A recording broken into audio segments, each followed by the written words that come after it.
Assalam alaykoum wa rahmatullah wa barakatuh, mes frères et sœurs en islam. Aujourd'hui, nous allons parler d'un sujet qui touche le cœur de chacun, comment trouver son âme sœur selon les enseignements d'Allah. Beaucoup cherchent l'amour, mais rares sont ceux qui savent que le Coran et la Sunna nous ont donné des clés précieuses pour trouver une relation bénie, solide et épanouissante. Dans cette vidéo, je vais te dévoiler 5 stratégies puissantes inspirées de la sagesse divine, que tu n'as peut-être jamais entendu présenter de cette façon. Reste bien jusqu'à la fin, car la dernière pourrait vraiment transformer ta vision du mariage et de la recherche du conjoint idéal. Quand on parle de mariage, beaucoup de personnes se focalisent uniquement sur le désir humain naturel, fonder une famille, ne plus être seul, avoir un compagnon ou une compagne avec qui partager sa vie. Tout cela est légitime et même encouragé en islam, mais si l'intention qui habite le cœur n'est pas claire, ce projet peut vite se transformer en une source de frustration.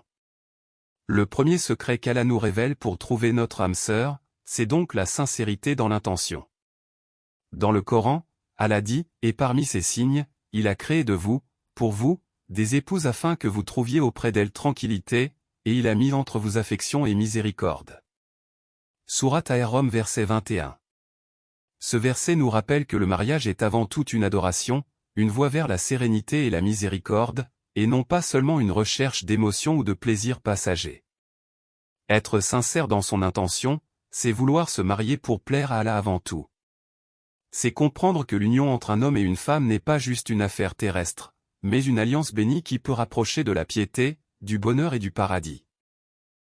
C'est pour cela que le prophète a dit, « Celui qui se marie a certes accompli la moitié de sa religion, qu'il craigne Allah pour l'autre moitié. » Rapporté par Al-Bayhaqi. Ces paroles nous rappellent que le mariage n'est pas qu'une étape sociale, c'est un chemin vers l'achèvement spirituel. Quand quelqu'un cherche son âme sœur uniquement pour impressionner les autres, suivre la mode ou combler un vide émotionnel, il peut tomber dans des pièges, mauvaises relations, désillusions, ou unions fragiles qui ne résistent pas à l'épreuve du temps. Mais quand l'intention est claire et pure, Allah ouvre les portes, facilite les causes, et met de la lumière dans ce projet. Il est donc essentiel, avant même de commencer la recherche, de se poser cette question, pourquoi est-ce que je veux me marier? Est-ce pour satisfaire uniquement mes envies, ou est-ce pour plaire à Allah, fonder une famille pieuse et marcher sur le chemin de la foi? Cette sincérité dans le cœur devient une lumière qui guide vers la bonne personne. Beaucoup de jeunes négligent cette étape, et pourtant, c'est la clé qui détermine la baraka d'Allah dans ce projet. Plus ton intention est sincère, plus Allah te rapproche de l'âme sœur qui partage la même pureté et les mêmes objectifs que toi. Après avoir compris que la première étape est de purifier son intention et de chercher un mariage pour plaire à Allah et non pour les apparences, une question se pose naturellement, comment savoir qui est la bonne personne? La réponse est que le Coran et la Sunna nous enseignent un critère simple mais fondamental, la piété. Avant qu'Allah ne mette entre nos mains une personne qui deviendra notre âme sœur, il nous demande d'abord de purifier ce qui se trouve à l'intérieur de nous, le cœur. Car le cœur, en islam, est le centre de tout. Le prophète a dit, il y a dans le corps un morceau de chair, s'il est sain, tout le corps est sain, et s'il est corrompu, tout le corps est corrompu. C'est le cœur. Rapporté par Al-Bukhari et Muslim. Cela signifie que si ton cœur est rempli de rancune, de péché ou d'attachement toxique, tu risques de ne pas reconnaître ou même de perdre la personne qu'Allah avait destinée pour toi.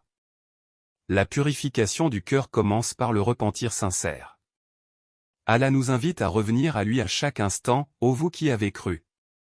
Repentez-vous à Allah d'un repentir sincère. Sourate At-Tahrim verset 8.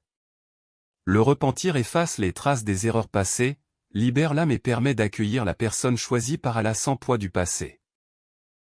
Beaucoup de gens cherchent l'âme sœur en restant attachés à des souvenirs ou à des blessures qui les empêchent d'aimer sincèrement. Or, comment espérer une relation pure si le cœur n'a pas été nettoyé? Un cœur pur, c'est aussi un cœur qui se protège des illusions. Aujourd'hui, dans un monde rempli de fausses images de l'amour, beaucoup confondent passion et véritable affection. La purification du cœur, c'est apprendre à différencier les désirs passagers de la miséricorde qu'Allah met entre deux personnes mariées. Cela demande de couper les habitudes qui salissent le cœur, regarder ce qui est interdit, entretenir des relations illicites, nourrir des pensées malsaines. Lorsque le cœur est purifié, Allah le remplit de lumière et de clarté. Cette lumière permet de faire les bons choix, de reconnaître l'âme sœur parmi la foule, et d'être attiré non pas seulement par une apparence, mais par la piété, les valeurs et la sincérité.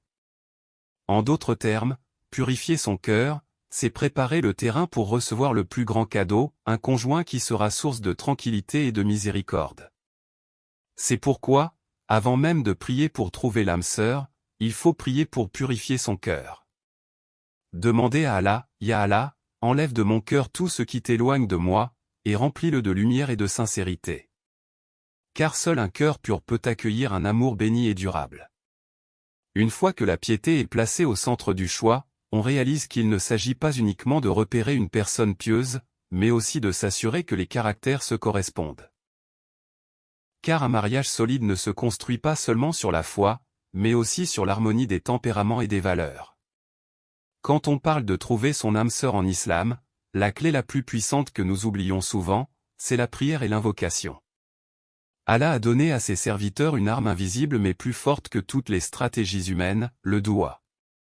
Dans le Coran, Allah nous promet, « Invoquez-moi, je vous répondrai ». Sourate Ghafir, 60. Cette promesse est claire, chaque demande sincère qui sort du cœur est entendue et enregistrée auprès d'Allah. Trouver son âme sœur n'échappe pas à cette règle. Beaucoup de gens cherchent dans les mauvaises directions, multiplient les démarches humaines, mais oublient de lever les mains et de confier leurs désirs à celui qui contrôle les cœurs. C'est Allah qui détermine les destinées, c'est lui qui rapproche deux âmes et qui place l'amour entre elles. Le mariage n'est pas seulement une rencontre humaine, c'est une décision divine. Allah dit, et parmi ces signes, il a créé de vous, pour vous, des épouses afin que vous trouviez auprès d'elles la tranquillité, et il a mis entre vous de l'affection et de la miséricorde. Sourate Ar-Rum verset 21. Cette affection et cette miséricorde ne viennent pas des efforts humains seuls, mais du décret d'Allah, invoqué par la prière. La prière n'est pas seulement de demander, « Ô Allah, donne-moi une épouse pieuse ou un époux pieux ». C'est aussi prier pour être soi-même digne d'un tel conjoint. On ne peut pas espérer une âme sœur pieuse si nous-mêmes nous négligeons nos prières, nos actes, nos comportements. Les savants disent que l'invocation doit être accompagnée d'efforts. Si tu veux une âme sœur pieuse, sois pieux toi-même. Si tu veux un cœur pur, purifie ton cœur par la prière.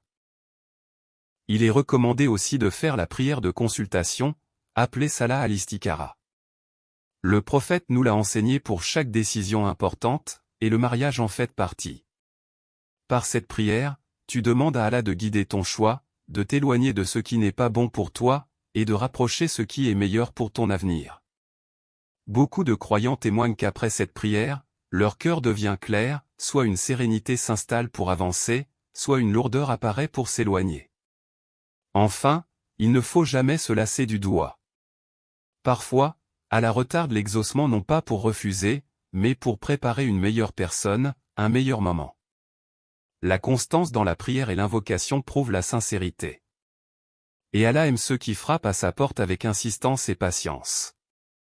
Et même quand la foi et les caractères semblent convenir, il reste une étape indispensable, demander l'aide et la lumière d'Allah à travers la prière d'Istikhara. Car seul Allah connaît l'invisible et peut guider le cœur vers ce qui est réellement un bien. Quand on parle de trouver son âme sœur, beaucoup de gens pensent que tout doit arriver rapidement. Ils veulent que leur prière soit exaucée dans la semaine, que leur projet de mariage se réalise sans attente ni épreuve. Mais la vérité est que dans le plan d'Allah, tout arrive au moment parfait, et cela demande de la patience. Allah dit dans le Coran, et Allah aime les endurants. Sourate Al-Imran verset 146. Cette qualité n'est pas seulement une belle vertu, elle est une clé qui ouvre les portes de la destinée. La patience ne veut pas dire rester passif. C'est accepter que le chemin vers son âme sœur puisse être semé d'épreuves, de déceptions, parfois de retards qui paraissent injustes, mais qui cachent en réalité une protection divine. Combien de personnes se sont précipitées dans un mariage qui s'est terminé dans la douleur, alors qu'Allah voulait peut-être leur éviter cette souffrance? Attendre avec patience, c'est croire qu'Allah connaît ce que nous ignorons et qu'il choisit mieux pour nous que ce que nous aurions choisi nous-mêmes. Mais la patience doit être accompagnée de confiance en Allah, ce qu'on appelle at-tawakkul. Le prophète a dit, si vous placiez votre confiance en Allah comme il se doit, il vous accorderait votre subsistance comme il l'accorde à l'oiseau, il sort le matin le ventre vide et revient le soir rassasié. Hadith rapporté par At-Tirmidhi. Trouver son âme sœur fait partie de la subsistance que donne Allah, et cette subsistance ne manquera pas à celui qui place sa confiance en lui. La confiance en Allah, c'est continuer d'avancer, de chercher, de faire les causes, tout en gardant la certitude que le résultat final appartient à lui seul. Parfois, nous pensons qu'un retard est un malheur, mais c'est en réalité un cadeau. Allah ne nous prive pas, il nous protège.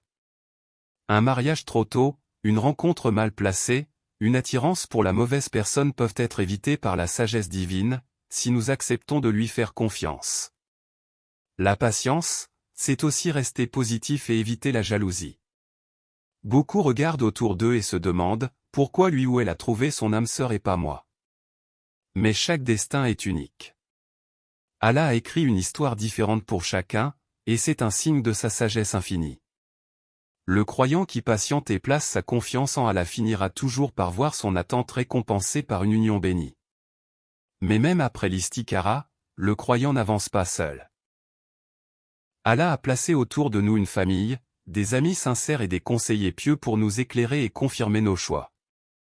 C'est à travers leurs avis que se révèle parfois la vérité d'une relation. Lorsqu'il s'agit de trouver son âme sœur, beaucoup pensent que c'est une affaire strictement personnelle, entre deux individus qui se plaisent et décident d'avancer ensemble. Mais en islam, le mariage est bien plus qu'une simple histoire privée, c'est une alliance bénie, une construction sociale et spirituelle qui engage deux familles et qui doit être entourée de conseils éclairés.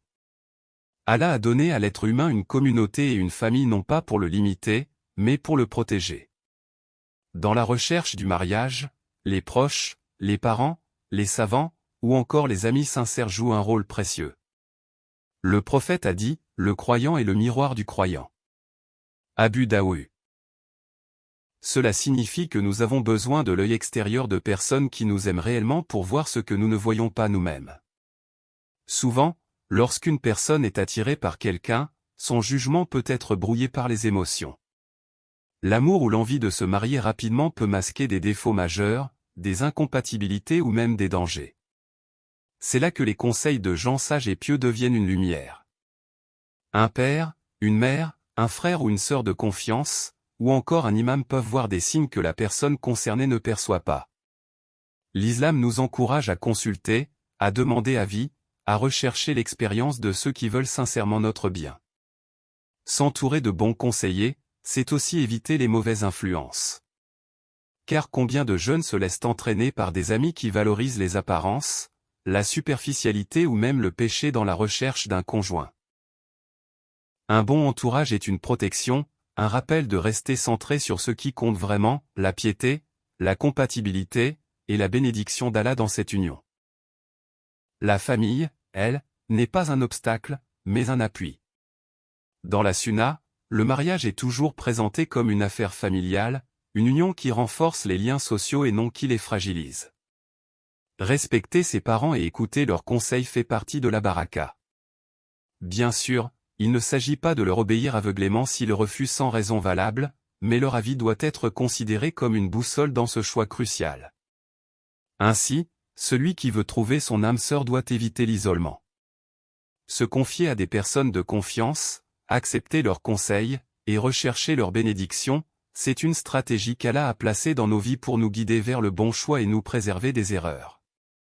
Alhamdoulilah, mes frères et sœurs, nous avons découvert ensemble ces 5 stratégies qu'Allah nous donne pour trouver notre âme sœur. Si ces conseils t'ont inspiré, alors n'oublie pas. Applique-les avec sincérité, et mets toujours ta confiance en Allah, car c'est lui qui unit les cœurs. Avant de quitter cette vidéo, je t'invite à t'abonner à la chaîne Islam au Top, à liker cette vidéo si elle t'a apporté de la valeur, et surtout à la partager autour de toi pour qu'un maximum de musulmans et musulmanes puissent bénéficier de ces rappels. Qui sait? Peut-être que grâce à ton partage, Allah ouvrira une porte de bonheur à quelqu'un. Que Allah vous accorde des foyers bénis, remplis de rahma et de sérénité. Assalamu alaikum wa rahmatullah wa barakatuh.